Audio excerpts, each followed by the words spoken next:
Let's read some New Mutants, shall we? Uh, Welcome back to Reading Every X-Men Comic Ever, the series where the title is pretty self-explanatory. This week was actually not as bad as I expected it to be. I mean, it still wasn't great, but there was at least some solace within the annuals, which is a sentence I don't know if anyone has ever said. Anyways, I read New Mutants this week with issues 86 through 94, as well as the New Mutant Summer Special and New Mutant X Factor and X-Men Annuals 6, 5, and 14, respectively, which cover the bulk of the Days of Future Present event. However, before we get to any of that, hi Rob. For those unaware, I envy you, and also I'm so sorry. This is Rob Liefeld, who is a pretty big name in the comic space, for many reasons, but most of which are because of his very distinct, very polarizing art style that kind of ended up being the defining art style of the 90s era of comics. Everyone who's ever had a passing interest in comics has seen Liefeld's art at some point. And chances are, it was this image of Captain America. Yeah, this infamous art piece was Liefeld. That should kind of give you all the information you need to know, but I digress. This is actually not the first time we've encountered Rob on this journey through X-Men, as he did the art for X Factor 40 and Uncanny 245, and has done a bunch of covers as well in that time period. But right now, he is the new main artist for New Mutants starting with issue 86, and stays on all the way to the series end with issue 100.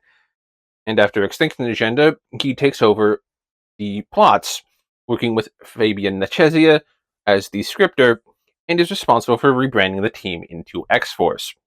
All that said, you can probably guess how I feel about Rob and his art. I am not a fan. I haven't been even before I started this series, but seeing it here and now only cemented my dislike. His faces often look odd, making the characters older than they are, which is a problem when your book is about teenagers. His proportions are baffling, with the guys being ultra wide and the girls being ultra thin, except in the areas you expect. And let's not forget about his iconic two-dimensional flipper feet on every character he ever draws, because he has never bothered to draw feet, or learn to draw feet. Oh, and all of the pouches, guns, belts, and shoulder pads you can imagine. And those are just my thoughts on his general art style. Getting into the actual art in these issues, his paneling and layouts are messy and busy, with no real feeling of intention or purpose behind them, other than the fact that it looks cool and is different. There's also this possible aversion to backgrounds, especially in the early issues, having characters fight or interact on just blank white pages.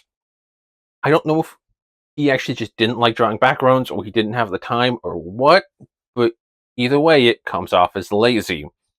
My biggest gripe, however, is his lack of consistency or seeming respect for the character designs. Specifically, with the X Factor kids, Rusty, Skids, Boom Boom, and Richter all get really noticeable changes to their designs when Liefeld takes over on issue 86. And they shouldn't. There is no reason for these designs to change, because 86 picks up right where 85 left off for both teams. Rusty and Boom Boom aren't too bad. They are relatively the same, but both of their hairstyles are significantly wrong. Rusty is in his hero outfit when he should be in his prison uniform, and Boom Boom is missing her suspenders. Richter has a mohawk now, for some reason, which is a completely different hairstyle than the one he just had, and will continue to have in New Mutants Annual 5, which we already covered last time, and it was also penciled by Liefeld, and takes place between the panels of New Mutants 87. Skids, however, got the short end of the stick, as she looks completely different once Liefeld takes over. The hair is completely different, the jacket design is completely different, what we can see of her top is different. It's baffling. If it wasn't for the fact that the characters refer to her by Skids, I would not know this is the same character. Like, if you wanted to change their designs, that's fine, but do it at a point in the story where it makes sense for them to have changed the designs. Don't just change them in the middle of a story, because it just feels like you don't care about the characters. Anyways, I'm sure I'll have more to say on Bobbert here when I get to the end of New Mutants and into X-Force. So let's just move on to the actual issues, starting with the main ongoing series. We begin where we left off, with most of the team on Asgard recovering after their fight with Hela, and Skids breaking out of jail to stop the Vulture from releasing Nitro, and hopefully in doing so proving that mutants are being wrongfully persecuted.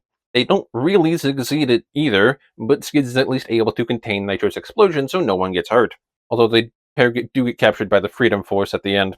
At this point, we are introduced to the Mutant Liberation Front, aka the MLF, led by a man named Strife, who breaks Skids and Rusty out of the Freedom Force's capture before the front can be stopped by a man named Cable.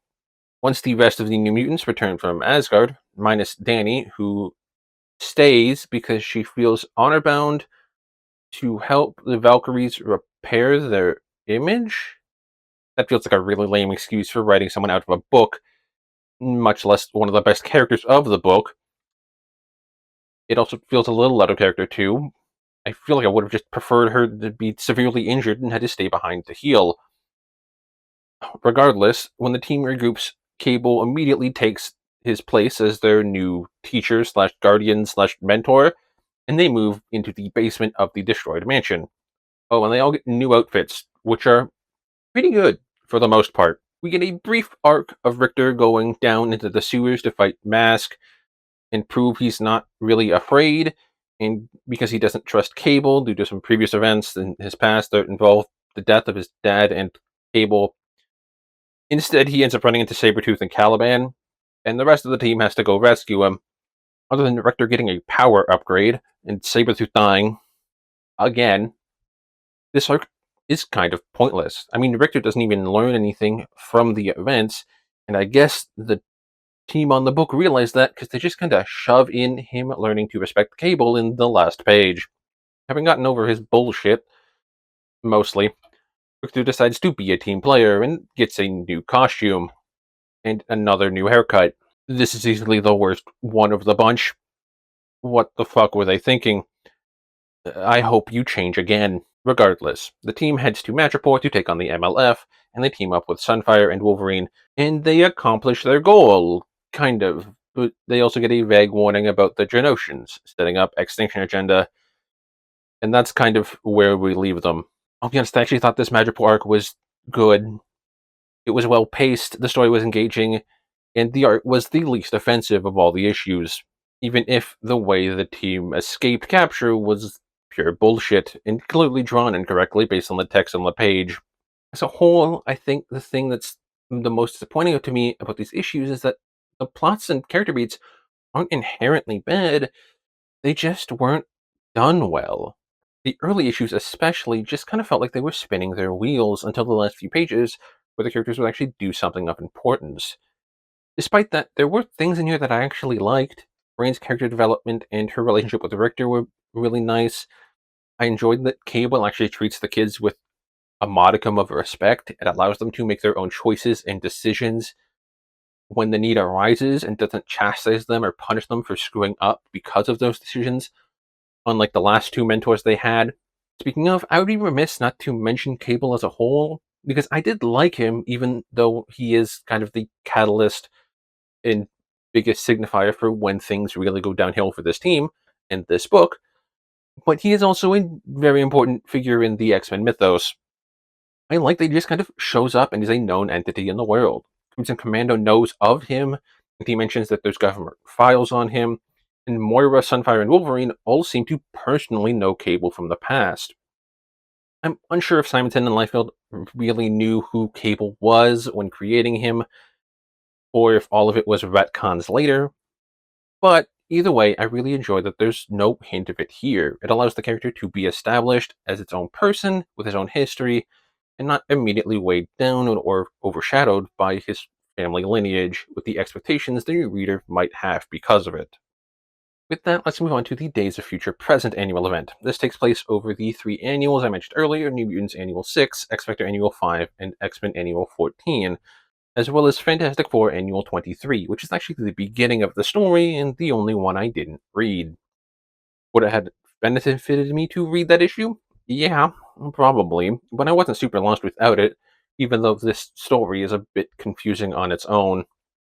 Essentially, this book follows an adult Franklin Richards from the Days of Future Past timeline who has arrived now in the main timeline and ends up temporarily changing things he sees as wrong or incorrect because they weren't what he remembered from his timeline. He is being tracked by a being named Ahab, who is from that same timeline and is tasked with tracking down Franklin and trying to make sure that that timeline comes to pass, or at the very least, making sure it doesn't get erased. The things that Franklin changes include repairing the X-Mansion to look like how he remembered it, complete with his version of the New Mutants, deleting Ship, removing Christopher Jubilee and Tyler from existence, among various other things.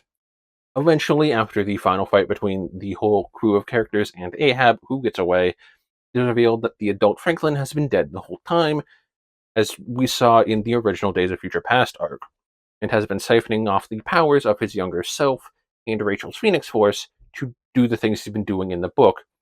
The core through line here across this story is the question of fate. Can we actually change anything with our actions, or is everything we do predetermined to make a future that's already been written? I think that's a fascinating idea to explore, especially with these heroes in particular, some of whom have been to future timelines or are just from an alternate future. Obviously, this ties directly into the adult Franklin story as well as Rachel's arc, which makes sense considering they're from the same timeline. But I think it especially ties well with Jean's current dilemma of dealing with the memories of her previous clones. She's already lashing out, as we've seen in X Factor, because she doesn't know what to do about them. And the fact that now Rachel has revealed that she is the daughter of her and Scott from the alternate timeline just throws a wrench in everything. And I think it's such a wonderful wrench. Not only does this give more clarity to Jean's current mental state and how much resentment she has right now, both for Rachel and the other memories she has, but it also ends in a way that's super interesting, with Jean about to pick up the crystal that is imbued with both her and Rachel's essence.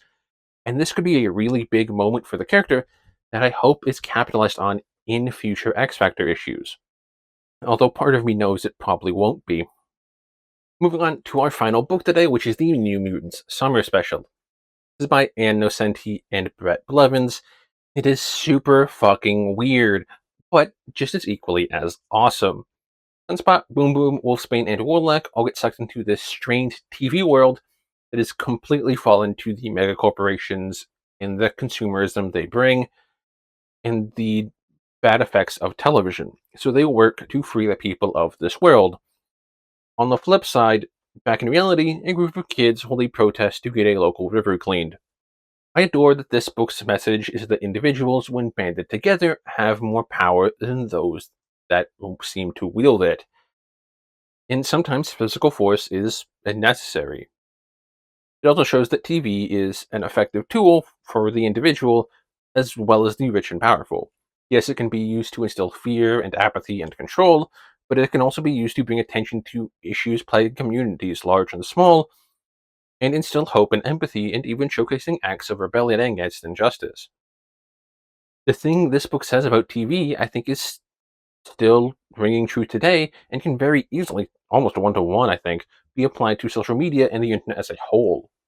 I love this book. It's incredibly unsubtle in its messaging, yes, but it's just a blast to read, and Brett Blevins' art here is fantastic the whole way through. For that, it gets a 9 out of 10, putting it right up there with the New Mutant Special Edition book we covered a long time ago. It just proves that New Mutants got the sauce when it comes to single issue specials. That's it for this week, though. I hope you all enjoyed this video. If you did, please hit the like button and comment your thoughts down below. Next week, despite having finished all the Extinction Agenda prep, we will not be covering the event. Instead, we'll be heading across the pond to check in on Excalibur. So subscribe, hit the bells, and I will see you then.